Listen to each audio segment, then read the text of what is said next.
Hello everyone. तर आज आपण बघतोय expectation of the random variable. Okay, तर SPPU मध्ये विचारलेले हे 3 प्रॉब्लेम्स आहेत आपल्यासमोर.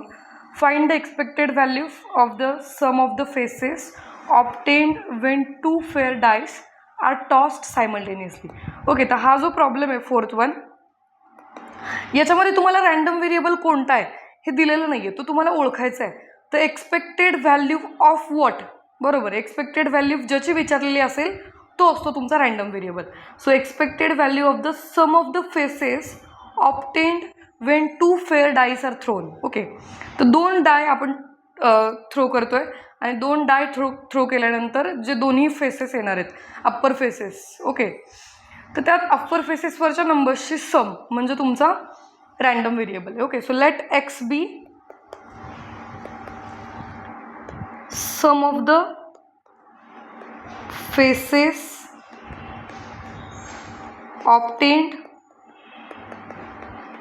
obtained rolling 2 dice. Okay, 2 dice roll केल्यानंतर जे फेसेस मिळतात त्यावरच्या नंबर्सची सम आपण घेतोय, बरोबर. Sum of the numbers on the faces, numbers on the faces. Okay, or you can write sum of the faces also. Okay, so this is your random variable आणि याचं expectation विचारलेलं आहे. तर आता रँडम व्हेरिएबल डिस्क्रीट आहे का continuous आहे याच्यावरती त्याचं एक्सपेक्टेशन डिसाईड होतं.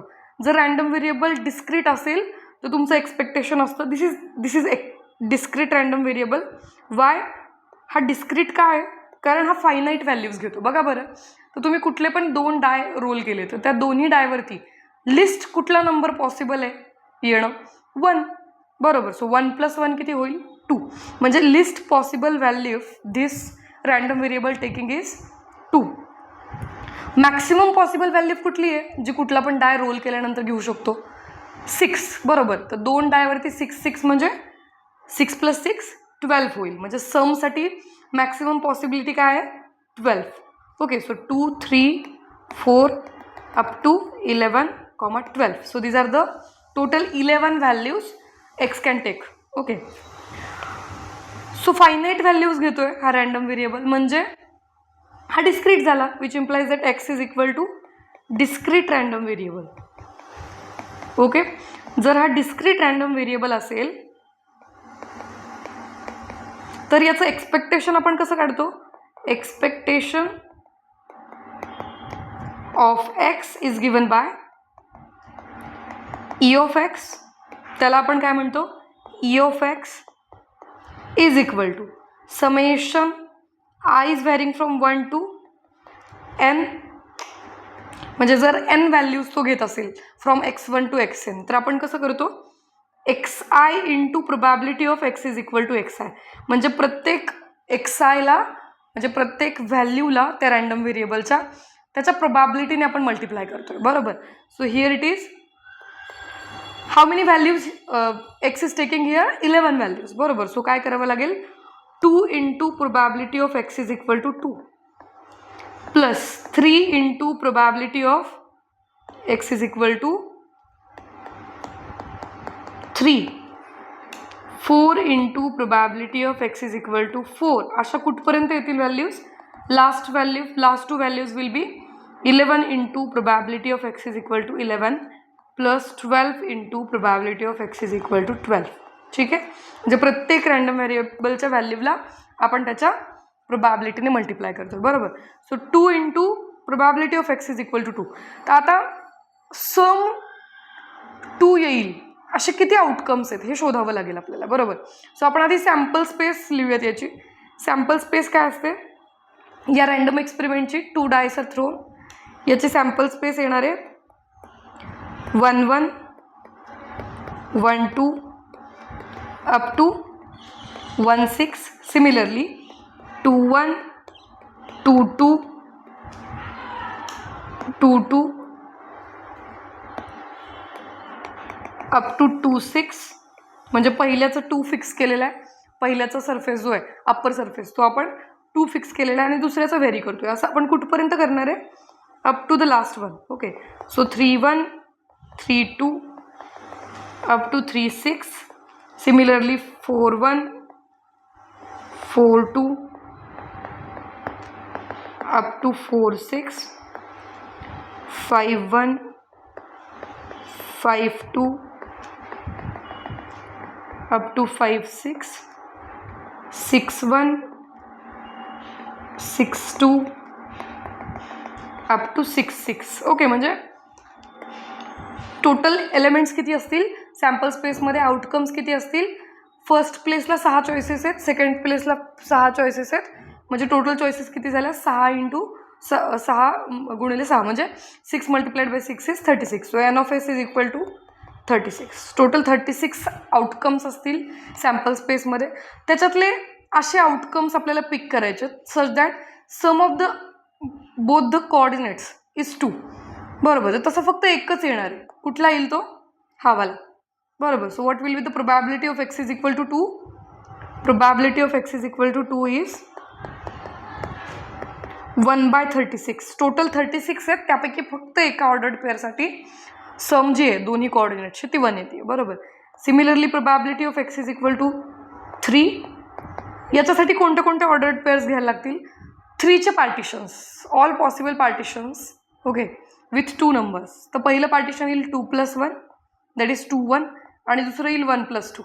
ठीक आहे, म्हणजे 2 1 2, 1 अँड 1, 2 हे दोनच येतील. बरोबर. So 2/36. Similarly probability of X is equal to 4, म्हणजे सम 4 यायला पाहिजे. तर त्याच्यासाठी काय काय पॉसिबिलिटीज आहेत? 1 3, 3 1 आणि मधली एक येणार आहे म्हणजे 2 2. बरोबर, कारण तो इवन आहे. सो इथं काय येईल 3/36. आता मुद्दाम मी यांना आहे त्याच फॉर्ममध्ये ठेवते, रिड्यूस करत नाही आहे. त्याचं कारण असं आहे, आपल्याला शेवटी काय करायचं आहे? समअप करायचं आहे. बरोबर. तर समअप करायचं असेल फ्रॅक्शन्सला तर डिनॉमिनेटर सेमच हवा. बरोबर, म्हणून आपण 36 जो डिनॉमिनेटर आहे तो तसाच ठेवतोय. Probability of X is equal to 5. It is 5चे पार्टिशन्स काय काय येतात ते बघावं लागेल. आता पहिलं तर 1 4, दुसरं 4 1, तिसरं 2 3 आणि चौथं येईल 3 2. बरोबर. Such that the addition of the coordinates is 5. So 4/36. What about probability of X is equal to 6? Sum 6 कधी येईल? पहिलं तर 1 5, मग 5 1, मग 4 2, मग 2 4 आणि शेवटचा 3 3. So total 5 choices are there. Okay, so 5/36. Probability of X is equal to 7. 1 6, 6 1, 5 2, 2 5, 4 3, 3 4. So how many possibilities are there? Possibilities are 1 2 3 4 5 6. Okay, so 6/36. Probability of x is equal to 8. Probability of x is equal to 8. Can we take 1 7 here? 1 7 घेऊ शकतो का आपण इथं? नाही घेऊ शकत, कारण 7 हा सरफेसवरचा नंबर नाहीच आहे. मॅक्सिमम कुठला नंबर येतो सरफेसवरती? 6 येतो. म्हणजे 7ची जी चॉईस आहे ती नाही येणार इथं. बरोबर. 1 7 ही चॉईस येणार नाही.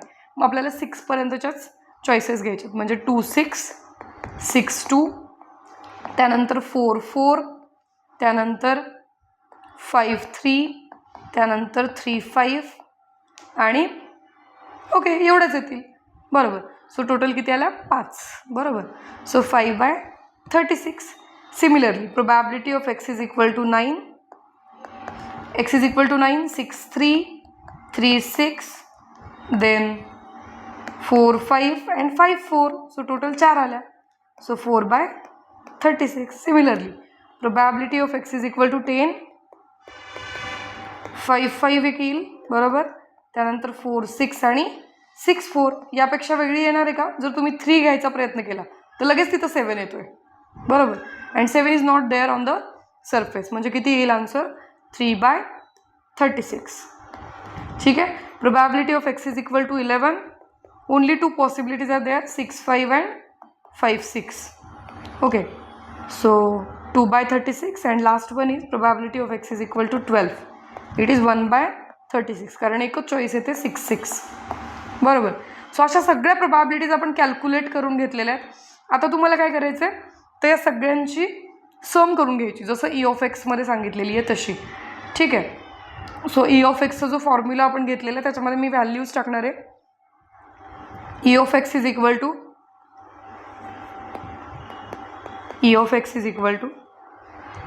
To into probability of X is equal to 2. It is 1/36.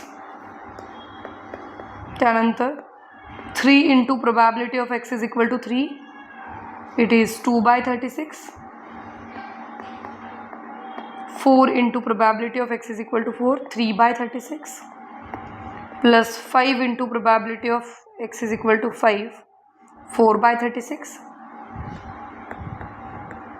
plus 6 into probability of x is equal to 6, it is 5/36. Okay, it is 5/36 plus 7 into probability of x is equal to 7, it is 6/36. Then again in decreasing order. Okay, so 8 into 5/36 plus 9 into 4/36 plus 10 into 3/36 plus 11 into 2/36 and 12 into 1/36. Okay, so आता फक्त सगळे denominators जे आहेत ते 36च आहेत.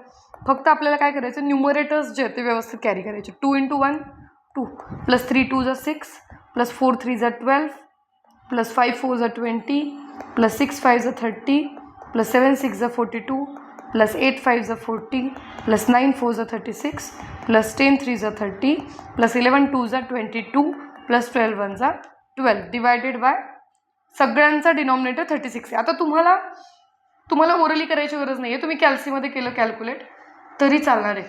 Okay, so it is finally equal to 252 divided by 36. So it is equal to 7. Okay, so E of एक्सची value काय मिळाली तुम्हाला, 7 मिळाली. तर अशा टाईपचे एक्झाम्पल्स असतात. आता सेकंड एक्झाम्पल जे आहे, okay, fifth example, an unbiased coin is tossed 5 times. 5 वेळा आपण कॉइन टॉस करतोय. Find the probability of observing at least 4 heads. Okay, हा प्रोबॅबिलिटीचा क्वेश्चन आहे. सिम्पली 4 हेड्स मिळण्याची प्रोबॅबिलिटी, याच्यामध्ये एक्सपेक्टेशन नाही विचारलेलं. ओके, तरी पण आपण हा सॉल्व्ह करूयात. फिफ्थ वन,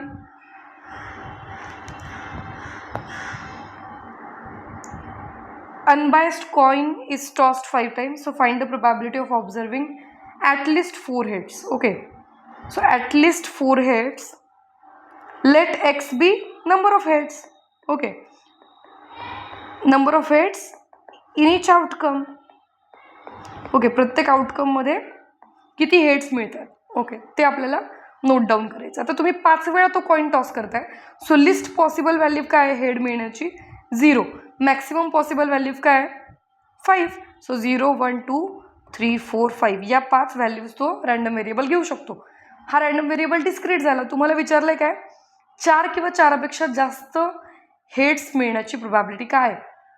ॲटलिस्ट 4 हेड्स म्हटलं आहे ना, म्हणजे 4 किमान मिळायला पाहिजेत. म्हणजे probability of X is greater equal 4 ही तुम्हाला विचारली. So it is probability of X is equal to 4 plus probability of X is equal to 5. हा बायनॉमियलचा प्रॉब्लेम आहे. ठीक आहे, बायनॉमियलचा प्रॉब्लेम आहे. बायनॉमियलमध्ये आपण ट्रायल्स घेतो. सो इथं किती ट्रायल्स घेतलेल्या आहेत, 5 वेळा आपण तो कॉइन टॉस केला आहे, म्हणजे 5 ट्रायल्स घेतलेल्या आहेत. बरोबर. सो बायनॉमियलमध्ये आपण कसं काढतो probability, 5 times we are tossing the coin. So 5c4 into probability of getting head. This is unbiased coin, so probability of getting head and probability of getting tail both are same, both are equal. Okay, and it is 1/2.